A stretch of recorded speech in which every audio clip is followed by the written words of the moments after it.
Good morning. My name's Shasho, in case you don't know. And to be honest, today's episode was kind of tricky. I didn't know if I had anything to say today until something interesting happened yesterday. I was with a friend at Unza, and for any of you who are familiar with Unza, you know that the ruins is usually like tricky ground for people. It's such a labyrinth. Everybody gets lost. Even I've gotten lost several times. Um, so I was with this friend, and we took a walk, and we kind of just climbed the stairs and went to one of the rooftops by the ruins. And as we were coming down, this friend of mine got lost. Like just from the first door leading down, my friend got lost and took, I guess, another path to the same rooftop. And from that moment, I told my friend, you know something? You're going to lead the way and you just learn from this experience. And at first, my friend was very apprehensive, very uncomfortable with the idea, and was absolutely certain that they were going to get us lost. But you know me, if you know me, you know I was very persistent. And my friend led us. And the funny thing is, when starting, this friend of mine was utterly scared, confused, and very sure that we're going to be lost. But I told my friend, I'm right behind you, trust your instincts, go. And you believe it or not, we got there with absolutely no problems. And at every turn my friend was making, if there was something that my friend remembered from our way up, my friend stopped, spoke to themselves, and then continued. I didn't even have to direct them, and they made it out successfully. Which made me quiz them, you know? Like, so why were you so afraid? Like, is it fear or just laziness? Because this was a perfect run if I've ever seen one. And I've noticed, even with me, like before I started doing this and Kutambo Kisa and other things I'm pretty passionate about, the excuse is just usually, my excuse is just usually, I'm tired, I'm lazy, I can't do it, it's difficult. And I guess until you start, it's pretty difficult. Just like my friend in the story, when we were at the very top, so much confusion, so much doubt.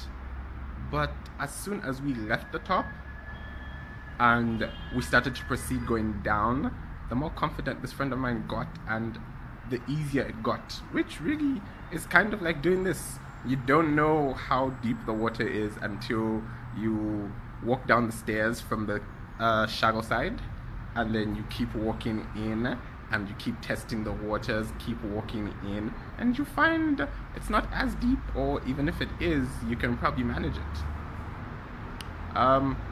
Which I guess for me was very interesting, seeing the psychology of somebody I know work itself out, you know, from fear and I can't do it to, oh my god, this was so easy. But anyway, humans are like that. And it really got me thinking, like really got me thinking of how difficult it was just to even get to this point. I'm sure some of you who know me know that Kutambo Kisa isn't like the first thing I've tried to do.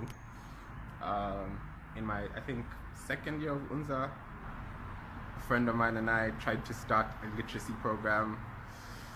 It was, it got very complicated very quickly. But even that was something that we kind of had to go through and teach ourselves and progress through the motions, even though it was unsuccessful in itself. Sorry about that. My cable being tangled always weirds me out. Even though it was unsuccessful, excuse me, by itself, we really trudged through, and it's surprising how much you can get done by just giving yourself an hour to do something, giving yourself a deadline to do something you promised yourself. I found that very helpful.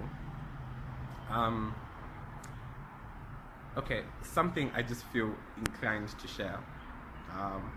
So last night, I was having a conversation with my father, and it was one of those conversations that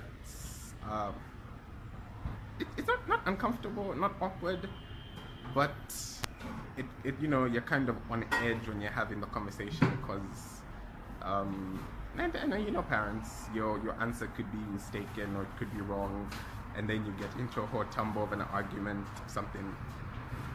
But when he asked me, I won't tell you what the conversation was about, it's not necessary.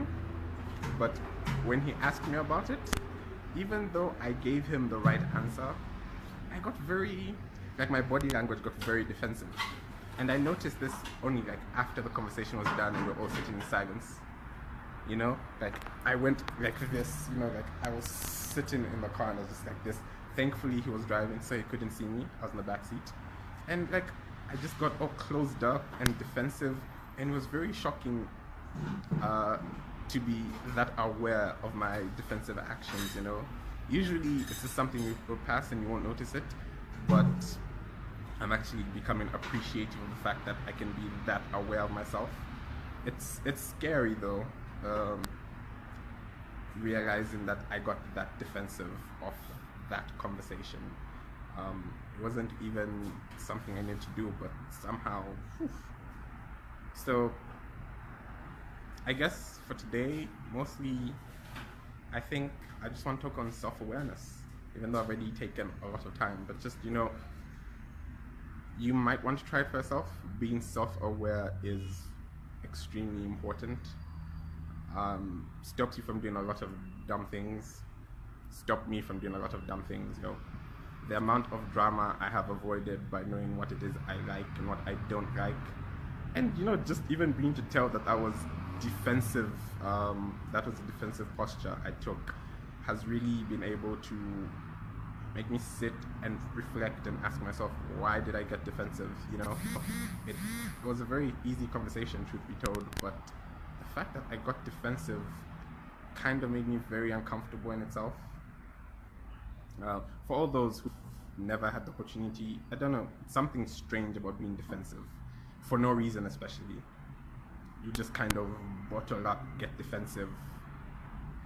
This is where I think I even used to, what's the term for it? I used to get very emotional for no reason. Emotional is not the term for it, but I can't think of the term. So, and my sisters actually used to tell me this whenever we'd be talking and they'll ask me a question. My responses would get very defensive very quickly. I don't think I do that a lot anymore, but noticing it yesterday was such a big help to knowing what I should and should not do with myself. Because it's a very weird feeling, like when you notice that you were defensive, then you ask yourself, why was I defensive? And you play the whole conversation in your head and you're just like, I'm definitely over-exaggerating, there's definitely no need to be defensive, but I guess what can you do, right? We are flawed creatures. Anyway guys, that's I think mainly what I wanted to talk to you about today. Peace and love guys. Enjoy your Tuesday. Yes, enjoy your Tuesday.